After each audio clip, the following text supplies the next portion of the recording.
National Sales Careers Incorporated presents a professional selling series with Steve Nicholson.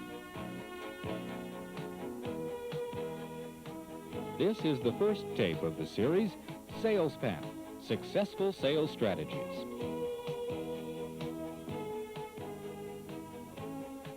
We're going to be sharing some things with you in the next 9 hours that are going to be, I think, some new, fresh ideas for many of you. Those of you that are doing a real good job right now selling cars, you're going to find very few changes in the things that we're talking to you about.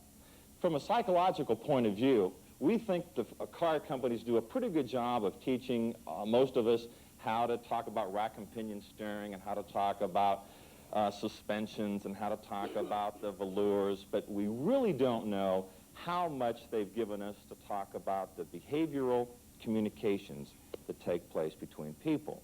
And what we're talking about primarily in the next 9 hours is how we can better read our customers, how to better position the customer and ourselves to do really two things. We're here to help you do two basic accomplishments. Number one, increase the average gross profit per car.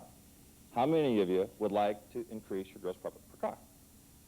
We all would, wouldn't we? I mean, I know when I sold, it was no great fancy thing just to sell the car. What I wanted to do was make a lot of money for every car.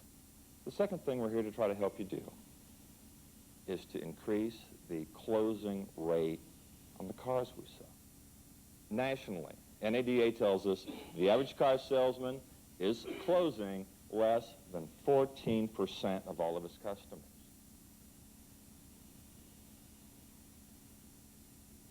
That's 1 in 8. We know we can accomplish 1 in 3 overall. And that's what we're here for. Put your names on the books, please. Let's start there. All the books look the same. And open it up to the page, if you would, that say, Welcome to Successful Automobile Sales Strategies. What I would like you to do is read that page to yourself, and I'd like you to underline anything on there that's important to you. Keep in mind, if you would, that we use this training as well for brand new people. Please stop the tape now until completed.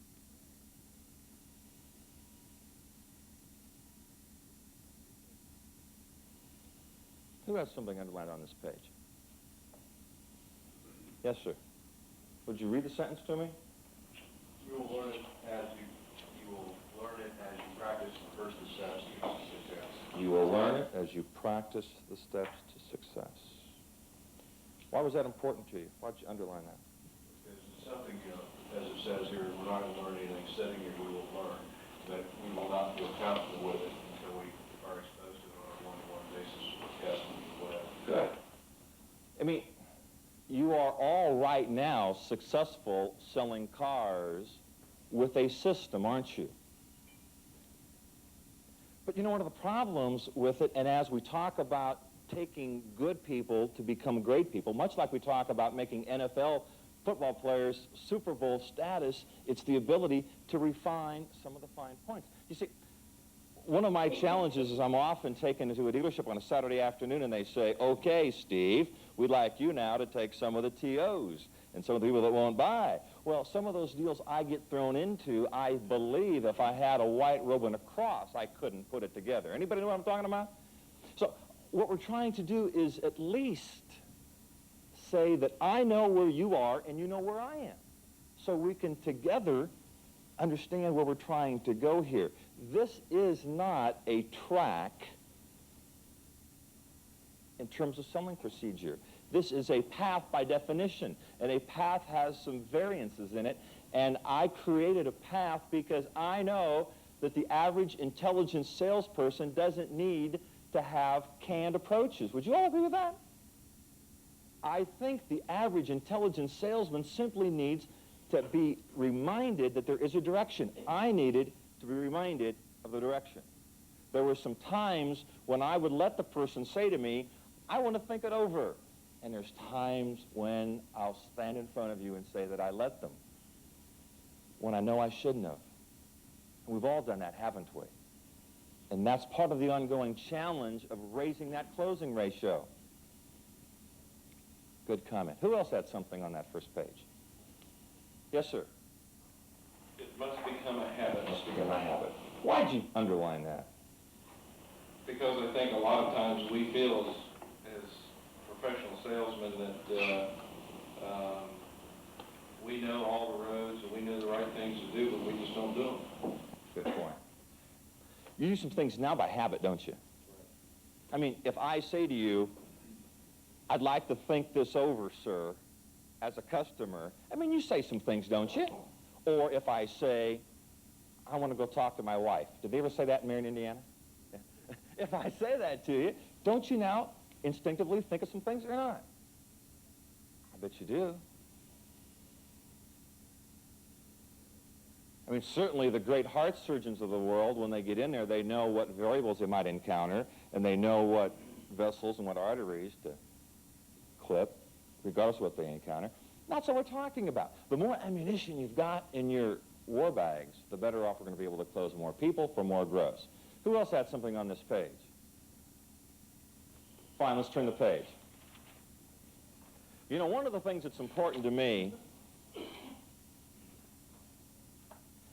in national sales careers, and I have some 30 employees scattered around, and when I had the opportunity to run that real estate company, I realized something that I'm going to try to carry with me the rest of my life, and that is that you people aren't in this room because you love DeVoe Chevrolet Cadillac, or you might, but that's not really why you're here.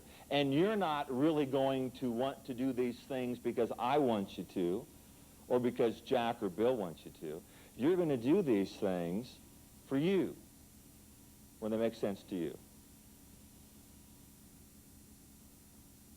And that begins with a basic understanding of what we're all doing here. And if I could back up with you all mentally for just a minute and take you a little bit out of the realm of selling cars, a little bit about you as a human being, that might be helpful to begin there. In the middle of that page where you've got some blank room, I'd like you to put a little triangle on that page, would you, please? And I'd like you to write your name in the middle of that triangle. And if you would visualize with me for just a moment that that is your life. And your life is going to have three sides to it, as we're going to discuss here for a few minutes. And the one side of your life is your family. Would you write the word family along that one side? The other side of your life is your recreation. And the third side of your life is your work side.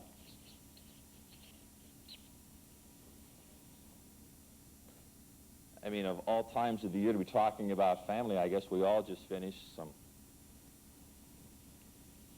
important times. Thanksgiving, Christmas coming up. And it does renew in many of us the importance of family, doesn't it? I mean, aren't all of us really here because these two things are important to us? I mean, I am. How many of us believe that the more of these there are here, the better off these two things are? How many of you have goals written down for 85, what you wanted to accomplish? Good. That's good. Do you have recreational goals operating within your lives? You see, here's one of the things that we feel. I'm going to talk about that a little more in a minute. But a lot of us put down dollar goals for the year, don't we? A lot of us put down, I want to sell this many cars, I want to earn $40,000. But how many of us have operative recreational goals? I would like to see you, I'd submit to you, recommend to you, that you will be overall more aware of this side of your life if you'll let some goals work in this area. With your family, you can sit down and do those types of things. You know, how many of you have children at home? A lot of you. Ooh. What do you do in Marion, Indiana? Huh? Yeah. You lot of snow here? You know, one of the reasons we talk about the long hours and the quantity and the quality of life is because we do work more hours than the average person, don't we? We're not taking lunch pail home at 5 o'clock like the average guys. And we do have to be more aware of the quality of life, don't we?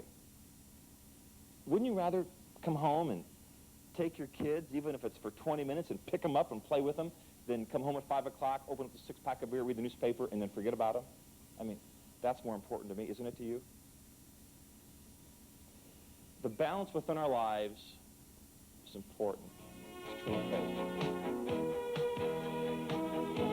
This completes the first tape of National Sales Career's Professional Selling Series.